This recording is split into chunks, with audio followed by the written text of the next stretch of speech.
Good morning, everyone. My name is Dr. G, and this video serves as a brief introduction to our course, Math 501, Introductory Probability and Statistics, and a brief introduction to me. I'm your professor, Natasha Gerstenschlager. You'll see my name pop up in discussion boards and in the grading center as Natasha Gerstenschlager Wilson. That's my married name. I do continue to go by Dr. G. That's my professional name. You can certainly call me that. You can call me Professor.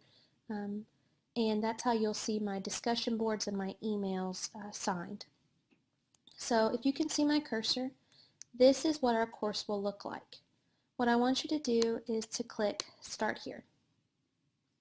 When you click Start Here, you'll see two items. The first item is the syllabus.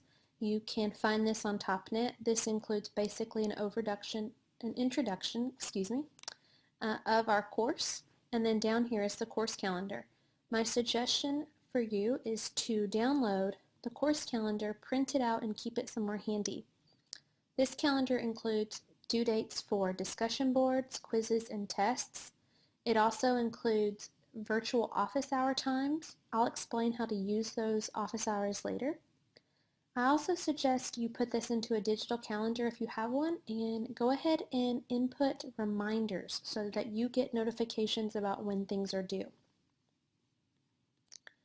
The next thing you can see over here in your tab is announcements. Now we don't have any announcements yet.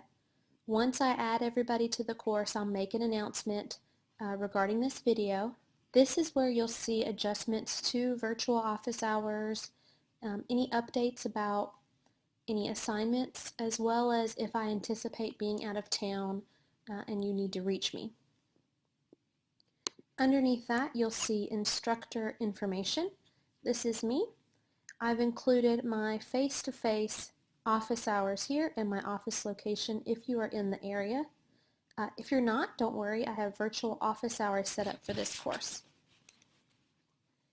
The next tab gets into our assignments. As you'll see, there are 7 assignments labeled 0 through 6. Assignment 0 is not required. All of the information in the Assignment 0 tab is prerequisite knowledge that you should have coming into this course.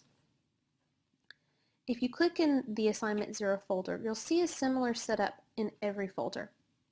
The first item you should see is an assignment document. When you click on this, I'll show you what it looks like.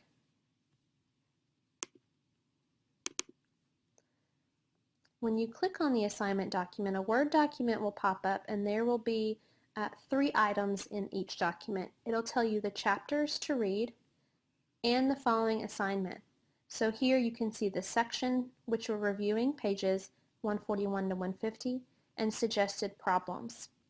It also reminds you about the discussion board. There's also a link to the discussion board in each folder. When you click on this, it takes you directly to the discussion board, and you can click Create Thread to create a thread regarding an item. My suggestion is that when you create a thread, please put the problem number in the subject line. This will help me and the other students in your class be focused on the problem that you're specifically talking about. You'll find supporting PowerPoints that go along with the chapter. You can click on any of these and download. And then additionally, any items that I think are potentially important or can help you with the topic in these chapters, I'll have at the bottom. So here you can see I have 2 links to Khan Academy and then a brief summary of calculator commands that we'll be using in the course. But as I said earlier, assignment 0 is not a required assignment, so I'm going to click assignment 1 to show you what a regular assigned assignment would look like. So let's click on assignment 1 and download. If you take a look at this document, it looks a little different. If you can see, I'm not taking up formal homework in this class. You can read more about that in the syllabus, but I am doing homework quizzes. Here, you'll see information about the deadline for those quizzes, and then suggested homework problems that will help you prepare for those quizzes. Finally, down here, I remind you about the discussion board. Discussion boards are required. You're required to respond to at least 2 peers.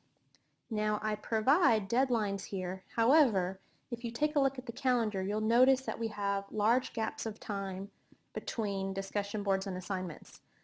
Therefore, during that time, you should be making your first post. Don't wait until the deadline to make the first post. I encourage you to make posts early and often so that this discussion board requirement doesn't become an issue at the end of the semester. All right, so in Assignment 1 folder, you'll see a link to the discussion board. Here I have a reminder about the deadline and what you must do. Again, PowerPoints. And then here at the end of each, at the end of each folder, you will see scanned pages from our book. Now, if you recall my email, I do not require you to have the newest edition. However, with a variety of editions among my students, some of the problems and the numbers are different. Therefore, what I've done is I've scanned all of the chapters' homework so that you can see exactly what problems I'm assigning and we don't have any miscommunication regarding which problems. So use these files at the end of each folder to look at your homework if you don't have the new edition of the book.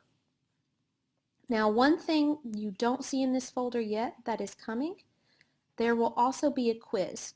So right here, between link to discussion board 1 and PowerPoint for chapters 6 through 9, I will have a quiz posted for each chapter in this assignment, which are chapters 6, 7, 8, and 9, and you will have to complete those by the deadline in the calendar. All of those quizzes will be Blackboard style quizzes. Please read more about those in the syllabus. Moving on, you can click Discussions. Here you'll see several discussion boards, general questions for me, discussion boards for each assignment, midterm discussion board, and final exam discussion board. Those last two, the midterm and final exam, are not required. Moving on, if you click Virtual Office Hours, this is where you'll be able to access me during the semester. If you take a look, I already have all of the virtual office hours, which you'll see in our calendar, entered into these Blackboard Collaborate sessions. So if you click one, here you can link into this session. Now right now it's not live. You'll see when it starts and when it ends. So these options should change and this should become a hot link whenever this time opens. Basically what will happen is 15 minutes before this, so at 12:45 on the 31st of January, you'll be able to click on this link and join this session. It will be similar to Skype or FaceTime, except for you have an option to write on a whiteboard. You can upload files, you can take pictures, you can record the session. Really, it's just like being in the office with me, but online. As you can tell, I've tried to provide a variety of dates and times because I know many of you are practicing teachers or you have jobs with maybe odd hours. If none of these times work for you, feel free to contact me and we'll set up a different time to either talk on the phone, use Blackboard Collaborate, or some other platform. Okay, continuing down our tabs, we next have tests and then in parentheses midterm. This is where you'll find your midterm. If you read the syllabus, you know that the midterm is a take-home exam. When that time comes, there will be a link here for the document. You'll download it, and this will be where you upload your PDF file. If you look down the rest of your tabs, the rest of these are just optional. You really don't have to look at any of these unless you need them. Additional resources for content, that just has some additional things regarding chi-square and regression analysis, as well as normal, binomial, and sampling distributions. So I'll just click one of these. If you take a look through these, you'll see how to use an applet for the normal CDF command, using Excel for distribution questions, using a TI calculator. This might be something you want to look through during the first week just to kind of get an idea of what's there, but know that you don't necessarily need some of these things until we actually get to these topics, which are later in the book. Okay, I think I've covered the basics. If you do have questions, I would appreciate you sending me an email. Here's my email address. You can call me at my work phone. I'm not in it very regularly this week because it's the week before class, but I'll definitely be there Tuesday, Wednesday, and Thursday. It was really nice chatting with you all, and I can't wait to meet each and every one of you. Have a great day.